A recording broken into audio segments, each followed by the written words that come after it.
my name is Rin, and in this video I'm going to show you how to set up and use OBS as an alternative to something like NVIDIA's ShadowPlay and AMD's ReLive.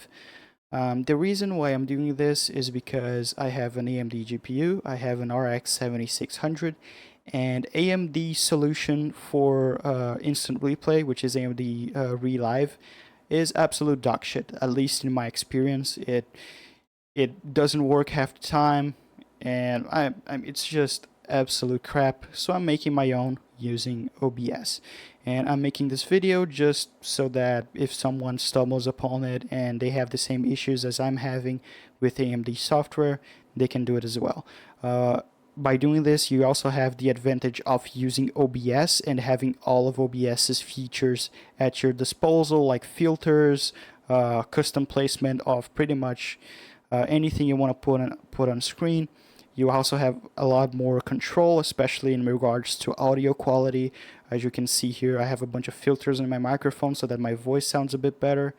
But anyway, let's begin. The first thing you want to do is set up your OBS so that it's properly configured for instant replay. And if I go here into my settings and go into output and then recording, you can see these are my settings. I'm using MKV because MP4 files can get corrupted if something goes wrong. For example, if OBS crashes, if your Windows blue screens, or if your power goes out, if you're using MP4, your recording is going to get corrupted, and it's going to be really hard to try to get that footage back if you're even able to do that. So I highly recommend using MKV. MKV does not have any of these issues. If you're recording and you turn off your computer's power supply, if you're recording on MKV, it's still there up until the point that power was cut. It's really nice.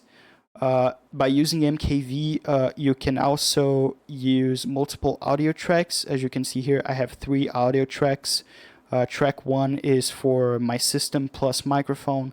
Track 2 is just for my system, and track 3 is just for my microphone. So again, by using OBS, you have the advantage of having a lot more control over your recording. I'm also using the AV1 hardware encoder. If your GPU does not have it, it might have H.264 or H.265, which is Havoc, and you can choose those ones. Right here on encoder settings, I have my rate control set to CBR, or constant bitrate. It means that throughout the entire recording, the bitrate is kept the same, and I have set my bitrate to 12,000 kilobits per second, or 12 megabit per second. I have tried a couple of different bit rates. I have tried 7,000, 9,000, 15, 20,000, and 12,000 to 15,000 seems to be the sweet spot between quality and file size, at least for my use cases. Once you set all of that up, you're going to go into replay buffer and enable the replay buffer. And I have set a replay buffer of 60 seconds, so every time I press my hotkey to save a replay, I get 1 minute of footage. I then go into video and I make sure my resolution is matching, and I set my frame rate to 60 FPS. I then configure my hotkeys, and this is actually my first ever AMD GPU. I've been a NVIDIA only user for a long time. So I have binded NVIDIA style shortcuts. You then want to go into advanced and set the process priority of OBS to high. This is going to help if you have a lower end GPU and you're trying to record footage of demanding games that use a lot of it. This is going to help with some stutters you might have on the recording.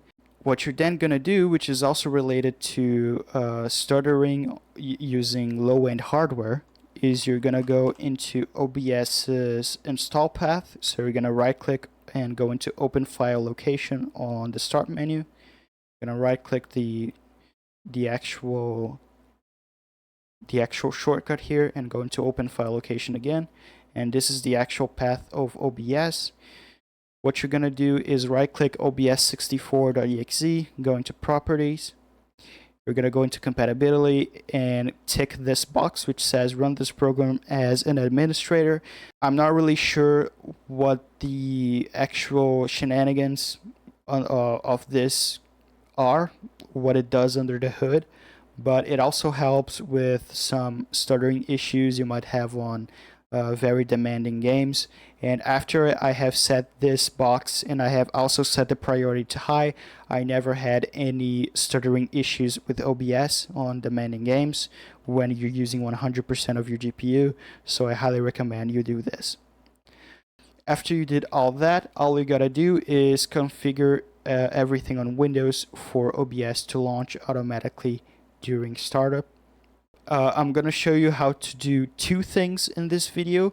The first of these is how to make a shortcut, which I called OBS replay buffer, and this basically just boots up OBS in the background, minimized to the system tray, with the replay buffer automatically activated.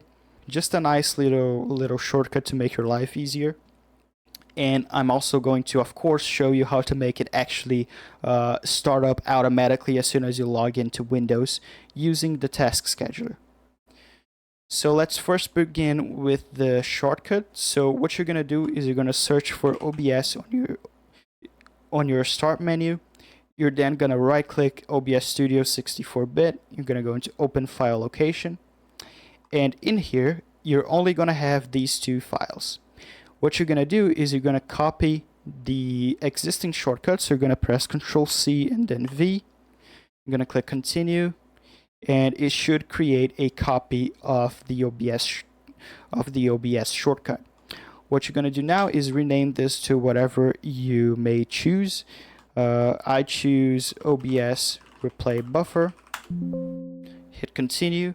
What you're going to do now is go into the properties of this file. You can right click and go into properties, or you can press Alt and enter. What you're going to do now is go into target. You're going to go all the way to the end here, and you're going to copy paste these arguments that I have put in the description for you. So we have disable-shutdown-check. This makes so that you can actually turn off your system while OBS is open. And once you come back to your computer later, it's not going to give you a pop-up saying that OBS was shut down inappropriately. This is not going to give you any issues. It's just to remove that annoyance. We then have minimized tray, which, as the name suggests, is going to make OBS automatically get minimized to the system tray.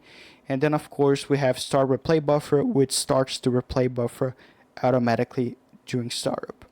You're then going to copy all of these at once, and you're going to place them right here, like that. You're then going to press apply, continue, and OK. And now, if you go into start menu and type in OBS, you now have the standard OBS, but you also have OBS replay buffer, which is going to do all that automatically when you open it. I'm going to try to open it right here. I'm going to press launch anyway. This is only showing up because I am already recording this video using OBS. So I'm going to press launch anyway. And as you can see, it launches straight into my system tray. And if I click on it, you can see that the replay buffer is automatically running. So that's the behavior we want. Now that we have the shortcut nailed down, let's go into the Autostart part. And for that, we're going to use the task scheduler. So go on and open your start menu and type in task. It should be the first option here with the clock icon. Once you have the task scheduler open, you're going to go here on the right and press create task. You can call it whatever you want. I'll just call it OBS replay buffer. You're gonna tick the run with highest privileges box. This is because if you remember, we made OBS run as an administrator, and if you don't tick this box, this task is not gonna be able to execute OBS. So make sure this box is ticked. We're then going to set our configure for option to Windows 10. You're then gonna go into triggers and new. And the trigger in our case is at logon. So every time I log on, OBS launches. I'm going to press OK. You're then going to go into actions, new action, And this is where we're gonna configure what this task is gonna do. So this task is gonna launch the OBS 64.exe executable. So go ahead and click on Browse. You're then going to navigate into C, Program Files, OBS Studio, bin 64-bit, and you're going to double click on the OBS 64.exe file. You're then going to go into the Add Arguments option, and you're going to do the same thing we did with the shortcut. You're going to copy and paste these arguments right here. And then in Start In, what you're going to do is, let me just show you this real quick so you can see what you're actually doing. Is that if I try to launch this, it's going to give me an error saying that it has failed to find locale and us.ini. And this is because it is actually launching on the wrong path. So what you're going to do here in this start in box is you're going to give it the following path. You're going to go into System, you're going to go into C, Program Files, OBS, Data, OBS, and then you're going to copy and paste this path right here into this box. And as you can see, the files that OBS wants are right here. Click OK to apply. You're then going to go into Settings, and you're going to tick off this box, stop the task if it runs longer than 3 days.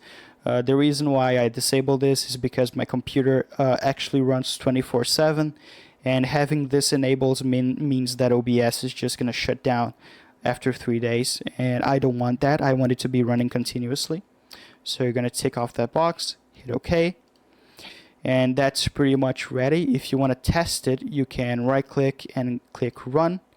And if all goes well, OBS should launch to the system tray with the replay buffer automatically on, and as you can see, it's working perfectly fine, and it should open as soon as you log into your computer. That's basically it, folks. You now have OBS as your replay buffer, as a ShadowPlay and ReLive alternative. Like the video if you liked it, dislike if you disliked it, comment if you have any issues that I might be able to help you with, or just to give a general opinion on the video. Thank you so much for watching. I'll see you next time.